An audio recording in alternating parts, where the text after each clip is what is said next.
I feel like there's never been like less juice about an Eagles team going into a season. At least it's been a while. If not ever, it's been a long time. I just think the Eagles are in this weird spot where they won the Super Bowl a few years ago, so you still have that happy memory in the rear view. But they've been kind of just hard to watch in recent years, like not aesthetically not pleasing to watch, not entertaining. Now, obviously, there's a new coaching staff and a new starting quarterback, so there are some levels of intrigue here. There are some new elements, but really when you just consider like the national buzz around this team, and I think it's fair to say like no one reads or maybe like listens to more Eagle stuff than I do, but there isn't any. There's just like no kind of really juice around this team.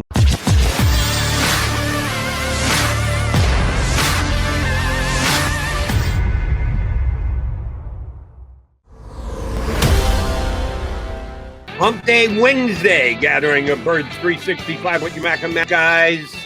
We've got a chance to chat with another Philadelphia Eagle insider. Does a great job covering the team day in and day out for his website, Bleeding Green Nation. Brandon Lee Gowton here with us on Birds 365.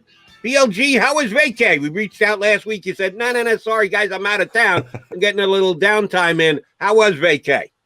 It was good. I went up to Boston, had a nice little week there, and now I'm back. It probably ended too soon, but here I am. Yeah, it's vacation time, BLG, and I got to do that. I got to do the BLG thing. Of course. But the Eagles are on vacation as well. We're going to talk about that Hard Knocks thing.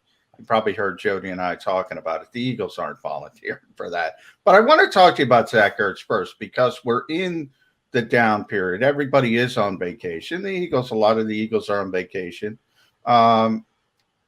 Bills, same way. I mean, they're not doing much in Buffalo as well. So if you look at July 27th as sort of a drop-dead date, is it just come down to the Eagles accepting Zach Ertz showing up, or if they want to get him out of here? Is that sort of the self-imposed deadline? I mean, it kind of feels like it, right? I mean, it feels like I think there's a weird assumption out there that it's like, oh, the Eagles can just bring him back. And first of all, I think it's very clear. We all know that Zach Ertz doesn't want to be here, but I don't necessarily think the Eagles want him here either, because this is a guy who is going to, if they move on from him, they can clear $8.5 million, as we know, in cap space. And I don't think they want to be dedicating all of those resources to a aging tight end who's coming off a very bad season. And when they admittedly are not looking at this as a all-in kind of year, and they're kind of taking a more long-term approach to this, I think the cap space you can save by moving on from Zach Ertz kind of helps you more in the long term than it does this year. So I just feel like it's going to almost have to be resolved by then. Maybe I am underestimating Howie Roseman's stubbornness in getting something for him or dragging this out, but to me it feels like there has to be a deadline for this. Should be. And the Eagles have their own beliefs on what the deadline is that they're not sharing with anybody right now, which they shouldn't because it's good business. But here's the one question I would have for Howie Roseman and you, the way you laid it out, BLG. The $8.5 million opening of cap they will be able to do when Zach Ertz becomes the next Philadelphia Eagle. If that is really important, and we are where we are in the offseason and the Eagles have X amount of moves, we don't know what those would include between now and the first game of the season, they would actually benefit if they were going to use it for a upgrade at cornerback. If they're going to use it for an upgrade anywhere else, what are they planning on? And if they are planning and they believe that they still need to upgrade this team, does the fourth round pick, the fifth round pick, does really make that much of a difference to them? Because while you don't get these players signed, they can sign with somebody else. So they're dragging their feet a little bit. If it is as important as you're making it out to be, isn't immediacy more involved here, that they need to get this done now so they can use that extra cap room that they have? Aren't they really risking with every passing day that they're going to lose out on a free agent who's still out there that they might want because they're dedicated to get some kind of draft pick in exchange for Zach Ertz? Yeah, I don't know that they're really desperate to make that move, just from the standpoint of again, it's not an all-in kind of year. So I don't know that there's a guy out there, like a cornerback, let's say, that they must have, and that they'd be devastated necessarily if they didn't get. I'm sure everyone has Steven Nelson on the brain for an Eagles fan right now, because you look at their quarterback situation and it's Michael Jacquet as their starting quarterback too, maybe right now, or Avonte Maddox again, or Craig James. Who knows? I don't know.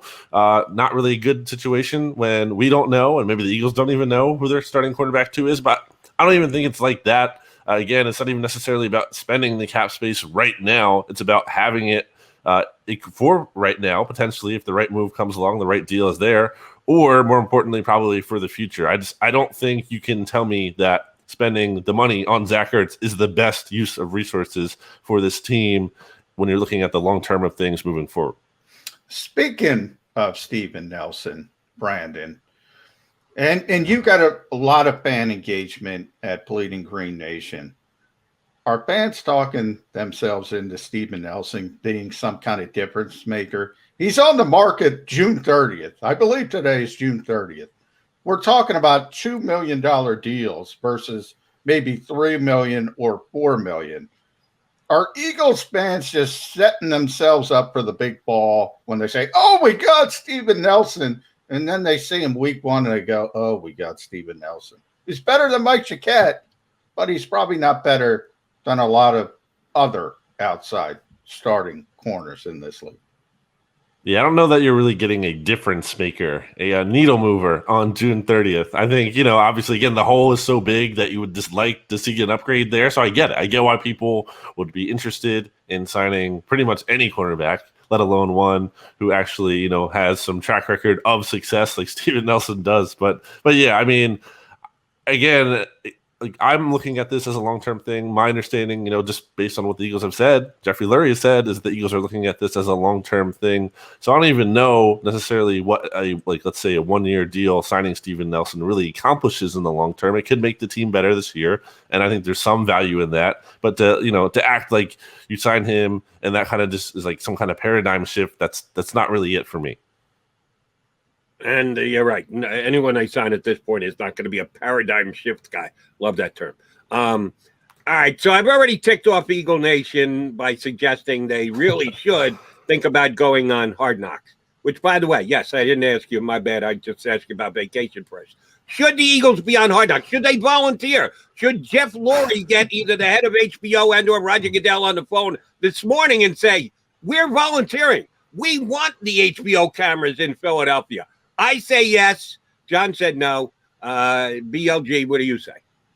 Well, I think we all know the answer is, will they be doing that? No. That's not up for debate. Should they? Yeah, absolutely. Why not? Yeah. I mean, look, this team right now, maybe it's just me, but I feel like there's never been less juice about an Eagles team going into a season. At least it's been a while. If not ever. It's been a long time. I just think the Eagles are in this weird spot where, they won the Super Bowl a few years ago, so you still have that happy memory in the rear view, but they've been kind of just hard to watch in recent years, not aesthetically, not pleasing to watch, not entertaining. Now, obviously, there's a new coaching staff and a new starting quarterback, so there are some, levels of intrigue here. There are some new elements, but really, when you just consider the national buzz around this team, and I think it's fair to say no one reads or maybe listens to more Eagle stuff than I do, but there isn't any. There's just no kind of really juice around this team. So to have Hard Knocks and maybe actually kind of uncover some things that are even more worthwhile and interesting to pay attention to and form more of a connection with this team, I think that would be nice. But I'm not holding my breath on that one. Yeah, and by the way, context, Brandon, I said the same thing as you. Will they volunteer? Absolutely not. Should they volunteer? Absolutely. And my reason, you talked about national guys. We get a lot of national guys on this show, Brandon, and there is no juice. Nobody from a national perspective believes in this team. We had Jason Cole on yesterday. He was not kind to Nick Sirianni and Jalen Hurts. He's a straight shooter. My point is, Nick, you don't get to see when he's in front of the Zoom cameras. You don't get to see the passion, the energy. And when you do get to see it, it comes across kind of goofy. If you put him on Hard Knocks, maybe people get to see him behind the scenes. Maybe people get to see what the Eagles see in Nick Sirianni. Same thing with Jalen Hurts. Nobody believes in him. He's 52% accuracy from a national perspective. If you see him behind the scenes and how his teammates gravitate toward him, maybe you up his sort of brand and you start to get some juice with the team. Why did the Eagles not recognize this stuff? They're so secretive. They want nothing. Why, Brandon? I want an answer to why. You're there every day with me. Why? I can't figure it out. I think it's just like it's the culture of the NFL, right? Everything has to be like everything is like a state secret. It's like, but it's really not. It's really not that serious. It's not like, oh, you're gonna go on Hard Knocks and now your entire plans are exposed and you're gonna have a disaster of a season and you're never gonna recover. I mean, look, the Eagles have been pretty bad the past couple of years without being on Hard Knocks and without having those revealed. Would they have been even worse if they were? I kind of doubt it. Maybe, I don't know if it would have made a difference at all. So yeah, I think though, like to the point of kind of adding more intrigue to this team, I think that's something the Eagles should be wanting to do. Like, I think, I feel like that's something they should be able to be smart about and should be able to recognize. Like, hey, we're not really the talk of the league. Like, we're kind of just irrelevant here. Why don't we kind of put ourselves in the spotlight a little bit more, get the fans a little bit more excited? They want to promote their product. I feel like that's the best way to do it. All right, so suggestion number one from Jody Mack today, volunteer for Hard Knocks. I got shot down by both of you two guys and the Eagles as well. Although you both agree would be a good idea, but you say it's got no shot of happening. I foolishly am grasping at the possibility. All right, here's suggestion number two from Jody Mack today, which I think I'll get the same response I did for suggestion number one. Main punt returner for the Philadelphia Eagles for the 2021 season, Devonta Smith. Oh. I watched him do it a couple of times at Alabama, saw him take a ball to the house. We know what kind of skills this guy has. They are talking about competition down there at Eagle Land, and Nick Sirianni is Mr. Competition. I guarantee you, if they have an open competition, Devonta Smith is going to be the best guy returning punts. Go ahead and just give him the job. No, but they don't do that either because they won't even tell us that Jalen Ertz is a starting quarterback. So I'm suggesting week one, first time Eagles actually get a defensive stop, Devonta Smith drops back to return the punts. What kind of shot do I have, guys? I feel like that's being underrated. Like, we all talk about his receiving ability and winning the Heisman and everything. I feel like that's a good point, Jody. Is like I don't think we talk enough about like some of the promise he showed as a returner. To me, I mean, I just can't see him being a full-time guy when he's probably having like the most targets potentially on the offense. Like, I can't imagine him being this volume target on offense and then also handling punt return duty. To me, I would use Devonta Smith in that role, kind of like the Eagles would use Deshaun Jackson in like later years, where like you kind of need a spark, you need a big play, you're kind of desperate, or you kind of do it sparingly. I would put Jalen Reagor back there full time and hope that he can figure it out, because I think you kind of need that to help salvage his career. Maybe he can build some confidence as a receiver if he can kind of get things going on special teams. Maybe I would like to see Devonta Smith more than never as a punt returner, but not you can't do it full time. Yeah, Dave Phipp used to call it high leverage situations. Maybe you see him in a high leverage situation late in the game if you need a punt return. I'm going to make a prediction, Brandon. He's not even going to get a rep in practice until later. Wow. Until later in the process, because they want him to get up to speed at wide receiver. And as you mentioned, I think, Jody, your guy, Greg Ward, is going to have an opportunity to win that job because it's about ball security first, then Jalen Reagor. But even that, Brandon, I think, because they want him to ramp up at receiver. So I think he gets Keep an eye on Michael Walker. And you're going to go, who? And that's the guy they picked up from Jacksonville. Dave Caldwell's here. He was a great returner in college. If he makes this team, and if you're a fifth, sixth receiver, you got to make it on special teams. If he's their best punt returner, Michael Walker might make this team. And I got to check if I got the name right. Did I get the name right, Brandon? Yeah. You did. You did. Yeah. I totally forgot about that guy. Yeah. As everyone should, and everyone does. But, Devonta Smith is too important to the offense to be a full-time punt returner. I'm 100% with Brandon there.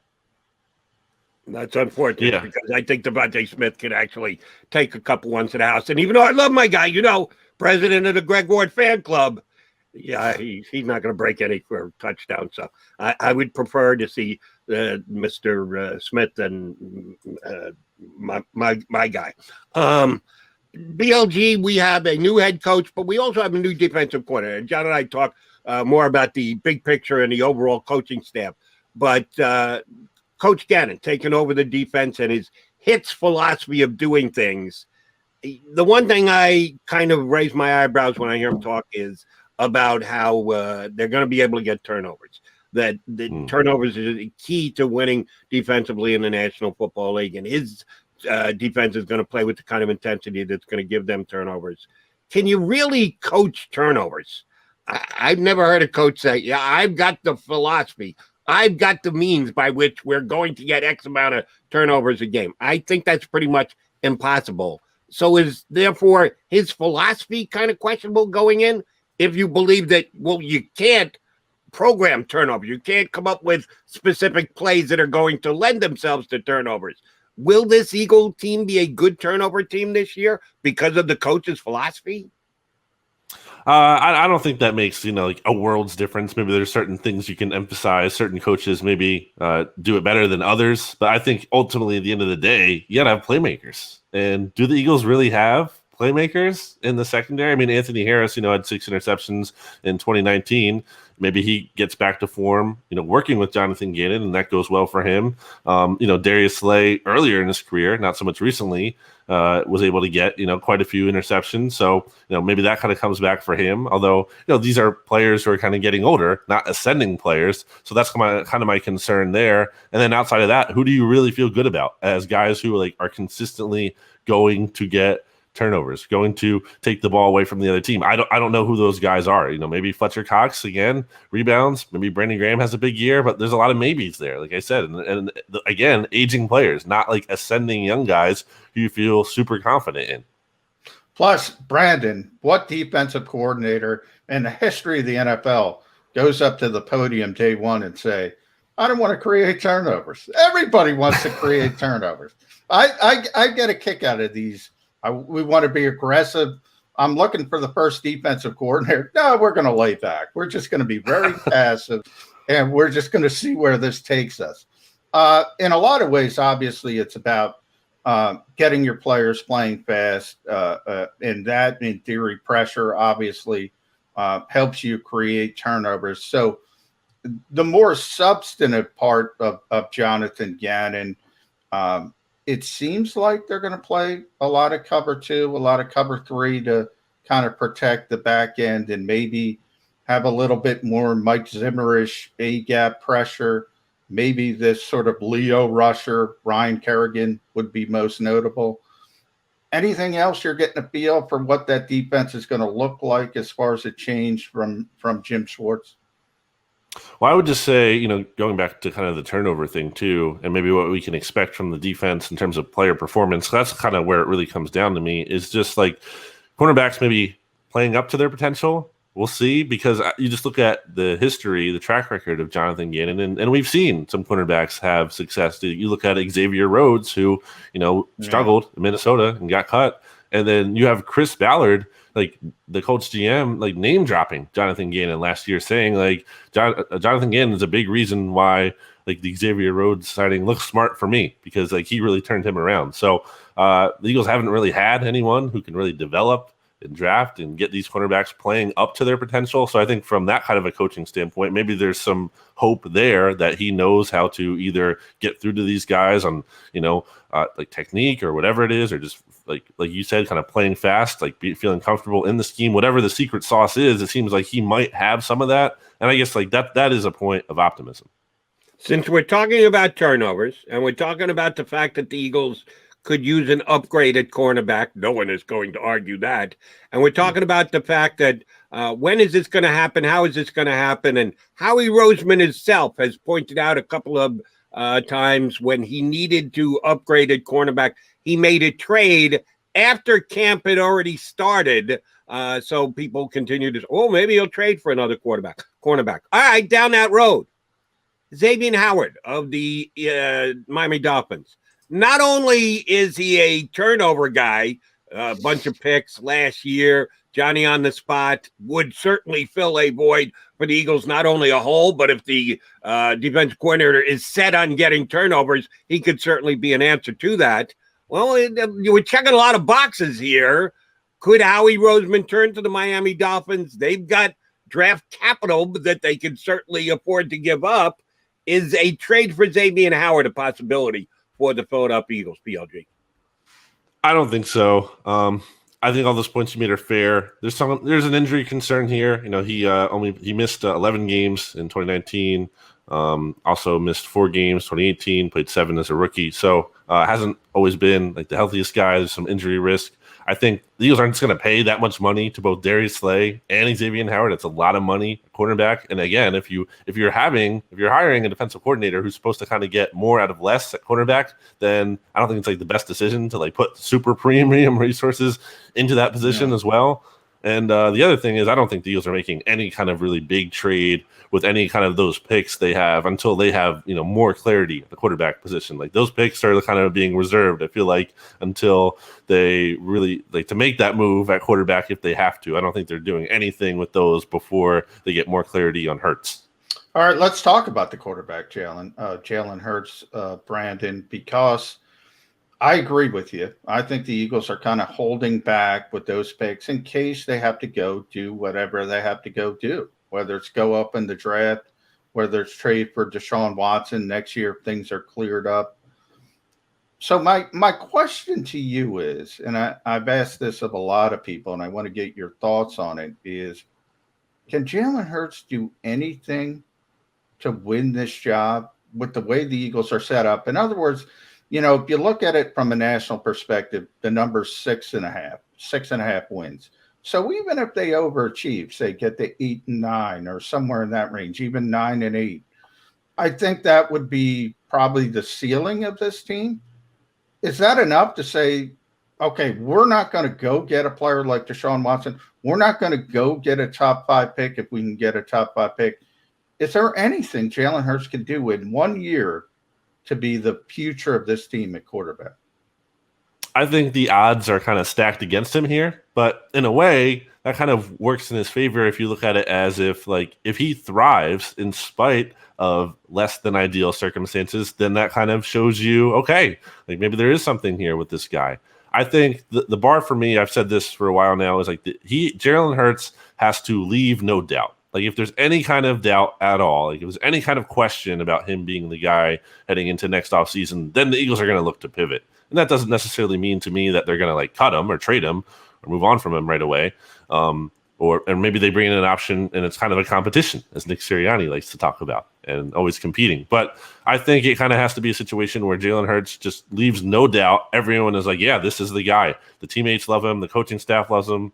The fans love him. Like he kind of just wins everyone over. The team, maxes out. They do as much as they kind of reasonably can this year. Maybe that is only 9-10 wins. But I think it kind of has to be that situation. And then anything short of that, again, and then it's a high bar to clear, then I think they're going to look to pivot.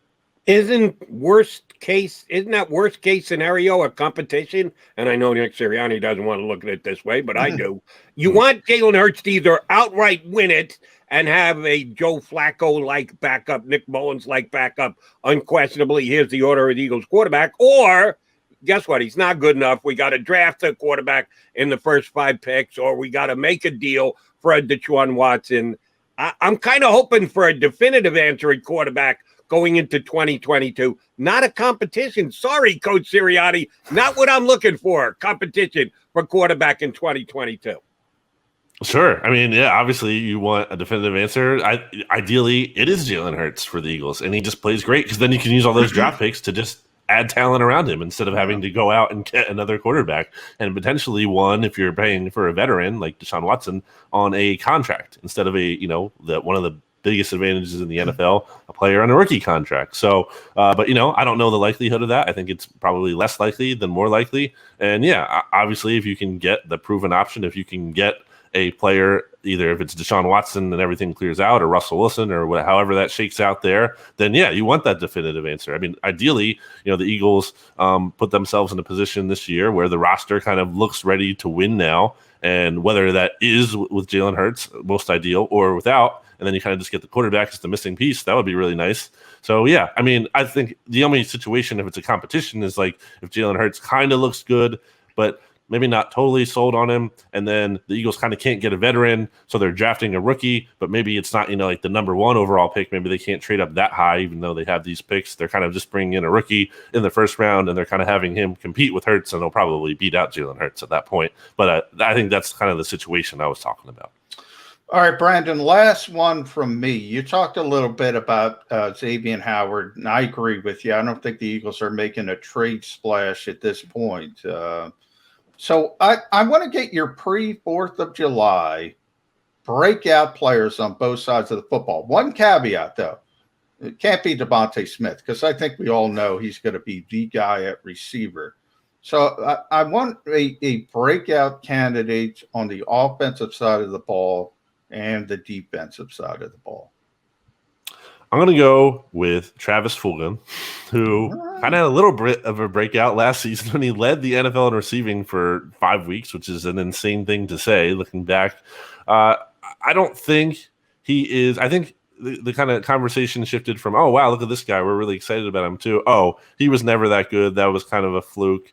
And I think there are legitimate concerns there with Travis Fulgham in terms of kind of work ethic and everything. And Aaron Moorhead kind of touched on that when we heard from him recently within the past month or so.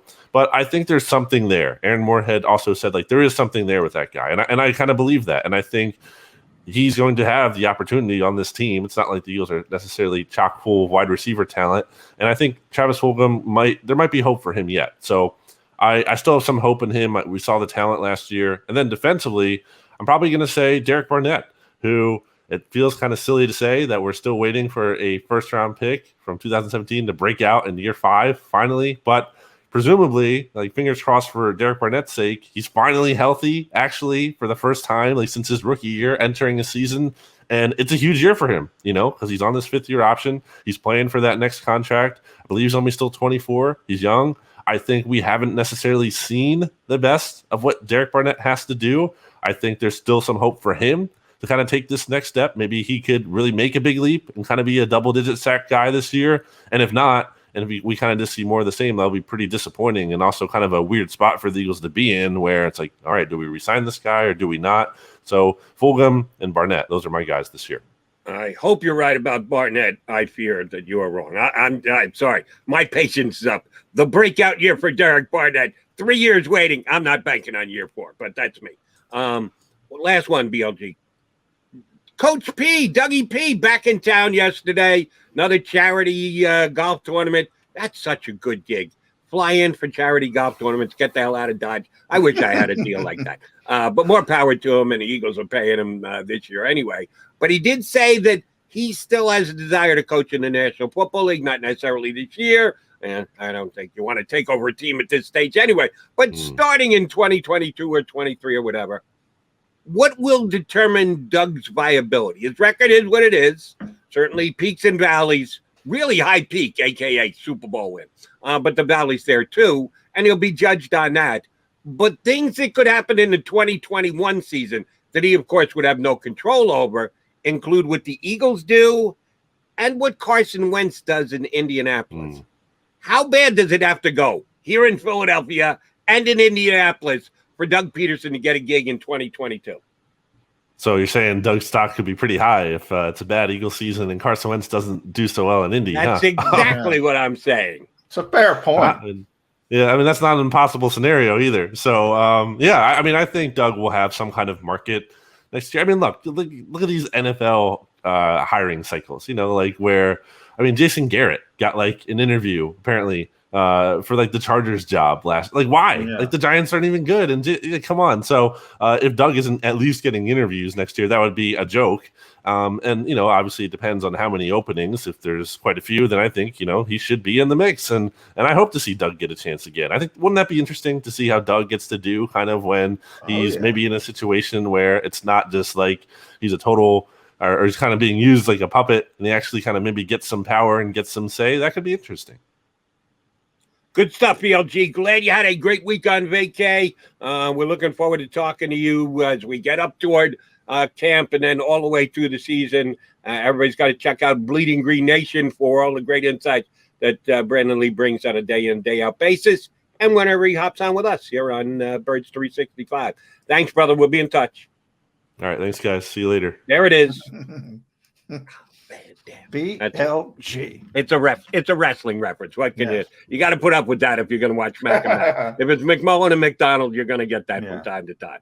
All right, quickie time out here on Birds 365. Come back. I got a couple more things I want to run by John. Kevin Kincaid from Crossing Broad is going to hop on. John got him to come on the show last night. Apparently, these two guys have an issue with video that is being sent out by the Eagles starting quarterback right now. I don't. I actually enjoy it. I don't have an issue. I have an issue with people making a big deal out of it. Okay. That's what I've been. And it started with Ben Simmons. So you're going to get some Ben Simmons talk, which I know everyone. I will agree with you and disagree with that on that. I know we will explain when we get back here on Birds 365. If you missed any of today's show on the JAKIB Media channel, listen to the podcast on your way home. Available on YouTube, Apple, and Spotify.